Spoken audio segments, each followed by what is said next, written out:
Good morning, everybody. How you guys feeling this morning? Great. Good. All right. My name is Jesus Calva. I'm one of the instructors here in MACTC. Today, I'm going to be your instructor.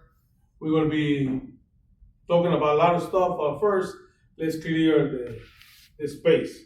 I'm just a carpenter. Don't be afraid. I'm just another carpenter, just like you. All right. The difference is that I've been doing this type of work for around 40 years, 39, 40 years. So I know what I'm talking about because I have lived it through. I know construction is a dangerous business, but hey, the difference is that you guys gonna learn it from scratch. We're gonna start with the basic. And if you have any questions, no matter what kind of question, small, large, or something that is not even related, but is good for the class, ask me. That's my job, to clear any questions that you have. But hey, that's my name right there, Jesus. All right, so let's get started. So today's course is going to be active fire protection system, active fire protection equipment. I'm sorry. Uh, we're going to have a lot of the stuff going on today. We're going to be using different equipment as you guys see over here. We're going to have some standards that we need to follow in order to understand how fire protection systems work. Right? We have to follow some technical standards in order to make sure that everybody understands how all these fire protection equipment work together to keep you safe. As you can see, we have some stuff that you probably seen in the job and you haven't used it yet. And today we're going to learn how it's used in the job in order to keep you safe for fire protection. Right? So right now I'm holding what we call it one strap. Simple stuff. Have you guys seen this strap before? If you don't, this strap is good to use for fire protection. We can put it around a column, around a beam, something where we can attach. When we put this around something where we can attach ourselves, we call point of attachment. And what we're looking at for the point of attachment is any place where we can attach ourselves and our equipment in order to support somebody in a fall. So all these places that we use for attachment, they need to have some strength because you're not going to tie it out from the ceiling or from a pipe. So we're going to be talking about those numbers and how important are those numbers for our type of work. All right, so let me continue what we're going to be looking for today. So we have some lesson title, Active Fire Protection Equipment Objectives. So in objectives, we're going to have how to describe how to evaluate different fire protection systems. Explain how it can be used for fire protection. Explain the difference between full body harnesses and positioning devices. Explain how fire protection inspections are done and what we're looking for. So at the end of this chapter, you guys should be able to respond to all those questions. So let's start with something simple, all right?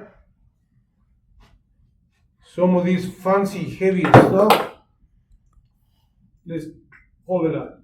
Let's call it a joyo, right? Have you guys seen this device on the job before? Have you Yep. guys seen it? It's a joyo. It's the same thing as this little thing.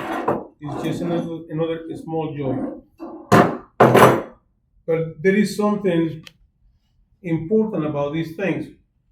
Take a look. The first thing that comes to your mind: small and big. What do you guys think about that? Is Why? the big one stronger? Well, no, it's the same. But the question is still there. Why they make one small and one big? Huh? Take a look. Big and small. If they do the same thing, why to make it bigger and smaller? So think about that for a minute, and I'm gonna give you an answer once you ask me something about that. Just think for a minute. Now let's take a look over here. As construction is being changing lately, we have different types of harnesses, women and men. Back in my time, we didn't have that luxury. We all use the same thing, and one size fit all. Today's day, we have different sizes, so you don't have to be wearing something big that can put yourself in danger. We have safety harnesses that are large, extra large, medium, and small. Same thing for women. Extra large, medium, and small. So that's for something good. All right, same elevation of the shoulder blades. All right, it has to fit tight, but not really tight. This is not. It has to fit to your chest level, and your waist has to feel comfortable, and your legs it has to fit in the way that is not too tight but not too loose. So we do some tests about that. So we need to make sure that when we put it on, you have to test it. We have a maximum tolerance of a space between the safety harness and your legs. We're not going to use a tape to check how much space is in it. What we're going to do, we are going to use our hands. We're going to slice it between your legs and your harness. You're going to go in, make your fist, and pull it out. If your hand pull out, it's too loose. If you can even put your hand in it, it's too tight. All right? Now, with that being said, remember you don't want to be dragging your straps.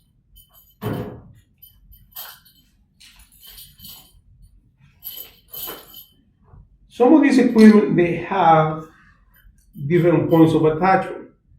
Right? This one is the pilot attachment. Easy out. Right? Now, when you put this in your legs,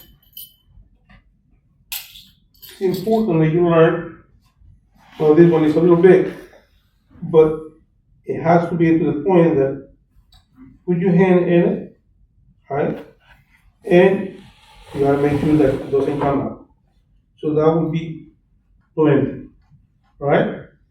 Now, most of the safety harness, they have a little extra ring where you can put on it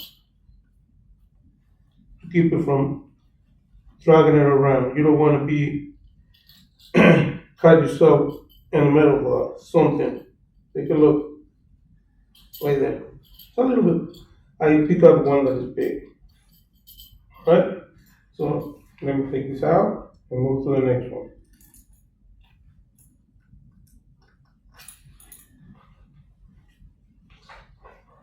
Is it come in? Is it come out?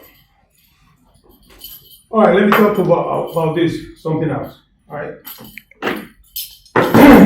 In case that you find one that is damaged, put it away and let your foreman know right away.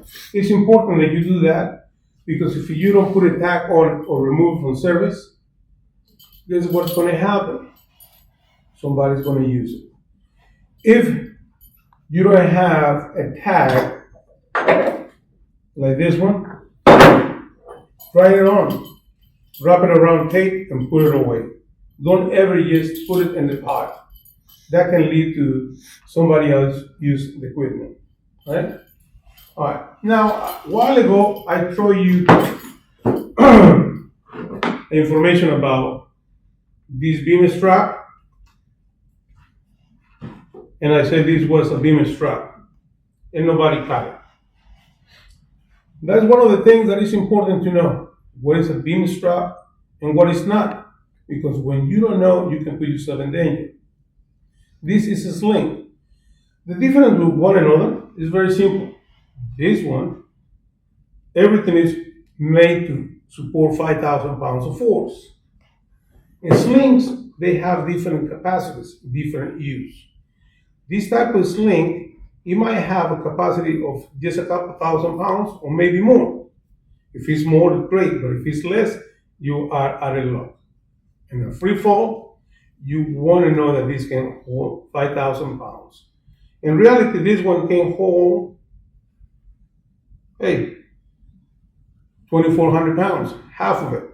So you might not get that lucky if you use this. Besides that, take a look to this one. It's wearing out. You see those stitches pulling away? You need to be able to identify that. It's really bad.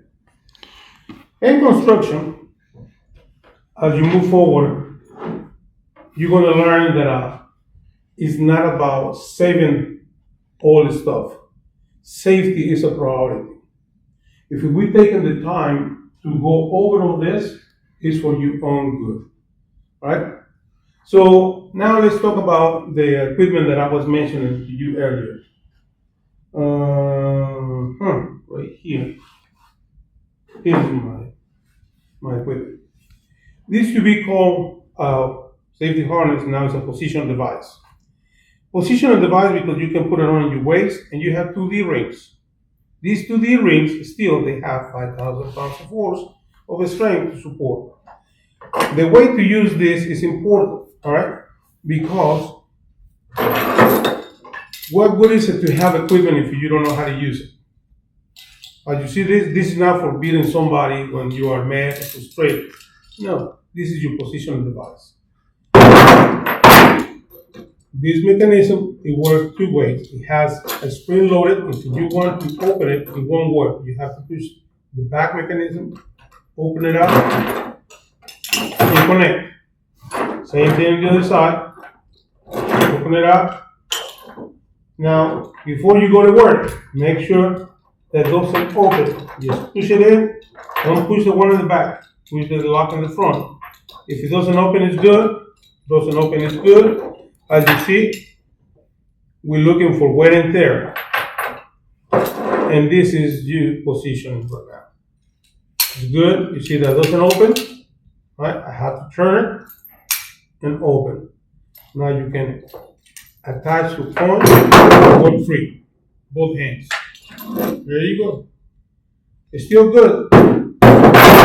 They're not for fall protection. They're positioning device. Now we're going to learn the difference between a lane jar. What is a lane jar? Here is one. As you see this lane jar, we call this a lane jar. Look like a rope, but it's a lane jar. Some of these lane jars also are called disacceleration device when they have something else. As you can see, this is a straight strap, but this one is corrugated. Because it's corrugated, this equipment is stretched in a free fall, 3'6" or 42 inches. Just because it's corrugated, don't mean that hey, I cannot inspect it. No, everything that we use for fire protection, no matter what it is, anything in here has to be inspected. So the way to inspect it is started from the labels. How old is this part? Right? Sometimes it can look very nice, look good, but over time the stitches they get brittle and they break out.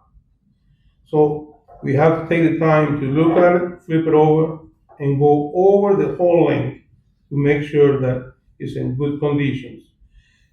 One thing that we look for in all of our fire protection equipment is that they don't have any pain or stuff like that. It's a little bit, but if it's a big chunk of pain, sometimes it's better to take it away because it can be hiding broken stitches. Right? So failing to do a good inspection can lead an accident. Now take a look to this one. This is another lane jar. But what do we have here in this lane jar? It's big, right? This lane yard was supposed to be 6 foot, but now it's being stretched. Somebody used it, somebody fall, and it went over the limit. So we cannot use this any longer. So as you see right here, everything is stitches. All of this is being put together over the stitches.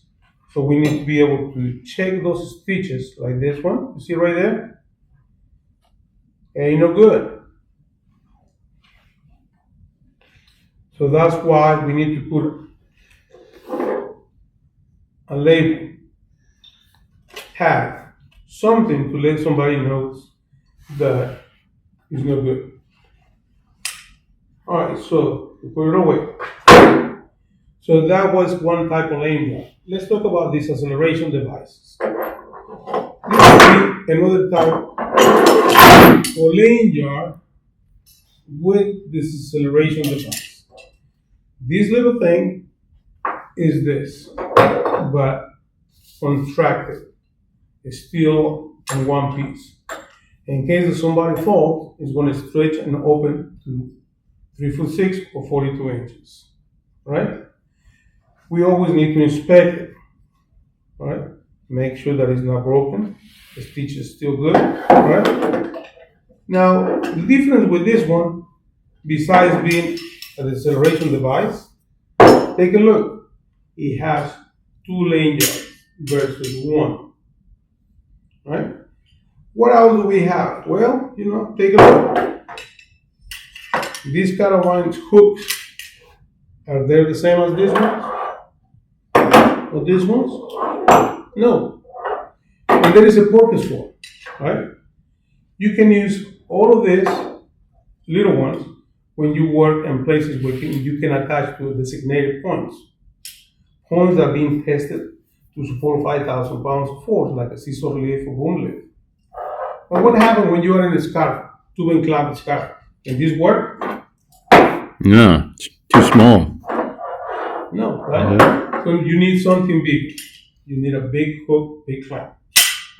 Now, one, it will be good. But according to OSHA standards, any of these, it will be good. But some companies, they go over OSHA standards. Their safety is great. So some companies like Savas and some of these manufacturers, they step to the game and create 2 lane yards for one reason, to keep you safe 100%.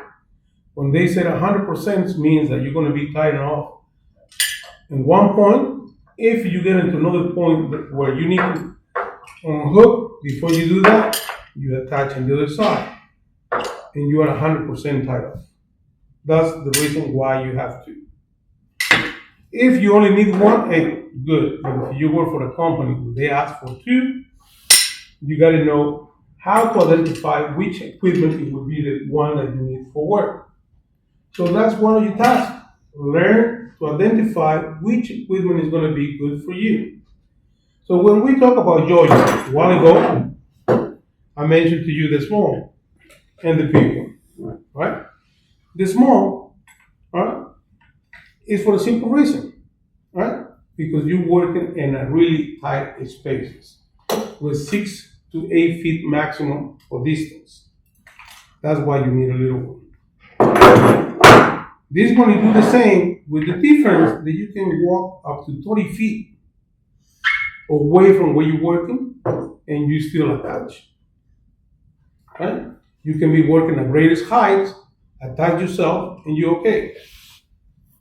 So it's always better to know your equipment. If you're not sure about which equipment is good for the type of work that you're going to be doing, reach out to your supervisor, to your foreman, or to an older co-worker that you have with you.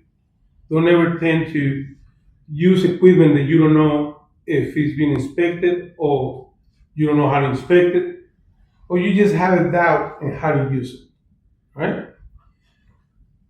There's going to be jobs where they require you to get onto suspended scaffolds. And when you are in a suspended scaffold, you're probably going to be attached to something like this, where you're going to be attached to a lanyard on it, and you're going to have your lifeline, right? With the lifeline, as long as you are attached, you're going to be okay. But you see how this is a bunch of little pieces? Everything needs to be inspected. Sometimes you might think that it's good, but if you're not sure, give it a good try. If it pulls out in and out, hey, this one is a little loose. So I probably won't be using this one. It's still good in my pool, but when you fall, it's going to be a lot of weight. So I'll probably won't use it, right? So this is a device that you're going to use for a lifeline. Now with a rope, you never want to use a rope that is being spliced. When you're working in a suspended scarf, this line is suspended from the scarf, and it goes from the top all the way down. This rope, you need to have at least 4 turns in your point of attachment, right? In order to keep you safe. A minimum of 4 turns. And it goes from whatever point you start all the way down. One shot. If you have a knot in the middle, it's too late. You're already in there. You're going to have to go back up, pull it out, and take that knot out, right? So that every little single piece of equipment that we have for fall protection, it requires training. And training is something that it has to be evaluated. How much evaluated? Well, put it this way. Some people don't have a second chance, right? So for us, it's important to know how much tolerance do you have, for example, in a safety harness when you put it on. You know, when we talk about shoulder blades, you did ring the shoulder blades, it's a reason for it. Because in a free fall, it's going to stretch up to 1 foot, and whatever's in your chest is going to hit you right in your chin, and it can make you pass out. All right? If you don't have your safety harness nice fit, you might fall off. Well, the worst scenario, it can peel your skin. So it's a reason for it. So we're going to try to go over this, and everybody feel free to take a look at it before we go to the shop. Do your inspection. Tell me what you find in all of this. Doesn't matter if it's dirty. If you find that it's too dirty, write it down. It's too dirty. Sometimes dirt can hide a broken stitch or fibers. Right? Don't be lazy. The inspection should take you 2-3 minutes. If you come out with inspection in 1 minute, it's not good. You do it again. There is some stuff that has to be inspected, and it's very important. Can you imagine if this ring open when you are working? You hear that? If it doesn't come back and make that, I don't want it. Get out of my job. Right? All of our tools need to be to OSHA standards. And when I mean OSHA standard means that there are rules and regulations about this stuff. All right? It's not halfway. It's not 50%, either 100% or 0. All right, so what is this acceleration device? Any of these things, it will work as a disacceleration device. With difference, right, that when you fall in a straight line, the impact, it will be severe. When you have an acceleration device, it will work like something that break down the impact. Also, when you have this equipment, you're going to feel the force of falling really hard in a free fall. This equipment right here in Georgia is not capable to withstand 5,000 pounds of force. They're rated only for 3,000 pounds. It don't matter if it's big or small, 3,000 pounds. And one of the reasons for it is because this equipment is going to stop you with 3 feet. Instead of 6 feet plus 3'6" plus your height plus the stretching point. So it's important to learn to identify when you're going to be using any of this equipment. You probably want to use this all the time. They're not good all the time because you can tangle it and put in danger other people. Sometimes it will be better just to use something like this in the short spaces. But it's your job to identify when you can use any of this equipment. Remember, sometimes you got to think about the acceleration device. If you're working right about this height, 12 foot, let's see, 7, right now we have about 10, 11 feet. If you have to use any of this equipment right here, check it out. Close your height, you're going to hit the floor. So in this case, for doing work right here, this equipment it won't be good. But this one is more lighter. It will let you move freely, and it will stop you with 3 feet, so you won't be hitting the floor. All right? You got to check with the company what type of fall protection equipment they have. If you find any equipment that you're not related or you don't see here today, ask your supervisor for training. Ask them to how this works. Here in the school, we have some equipment that is the most common in the industry. But some companies, they update their equipment frequently. You know? They spend the money. They don't keep it too much. They spend it. So make sure that you go over your fall protection systems and equipment and get familiar with it. All right, to continue with fall protection, we already learned about the inspections. We already learned about position of device, safety harness, what is an acceleration device, and how we can use, how can they be used to protect people from falling.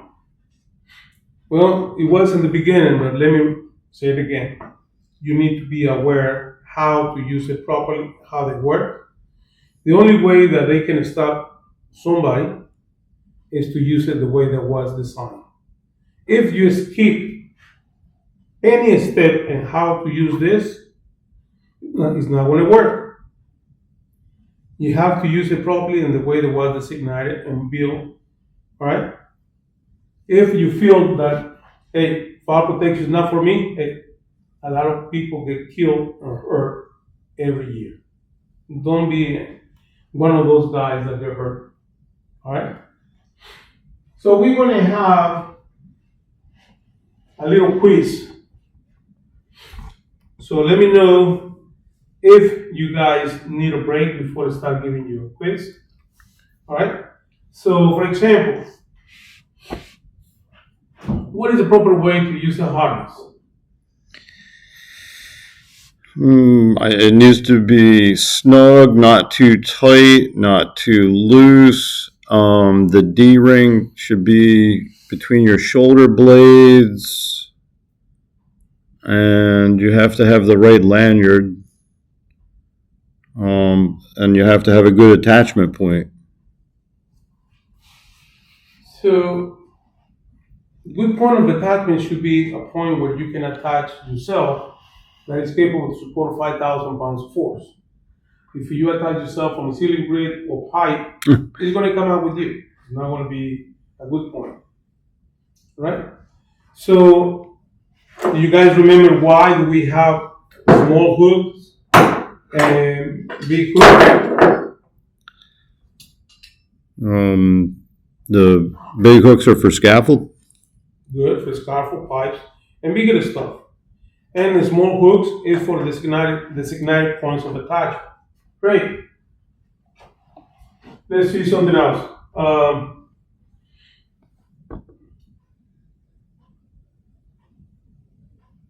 What do you think what do you think will happen if you use your line and because it's getting in your weight, you start making knots and shrink it around to make it shorter? Do you think that you will have the same strength? Probably not. Exactly. No. Every time that you make that knot and in the liner, you tighten some of the strength. And depending how you do it is how much you're going to be cutting off on the strength. All right. So no nuts or anything is designated to be used the way it is. Otherwise, nobody's going to be there to tell you, hey, now you only 3,000 pounds of force or 1,000. All right? Nobody's going to be babysitting. It's your responsibility. That's why safety is your responsibility and everybody's responsibility.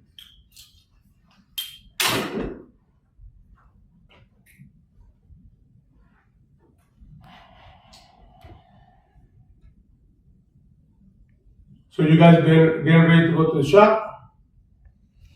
Yeah, let's get out there.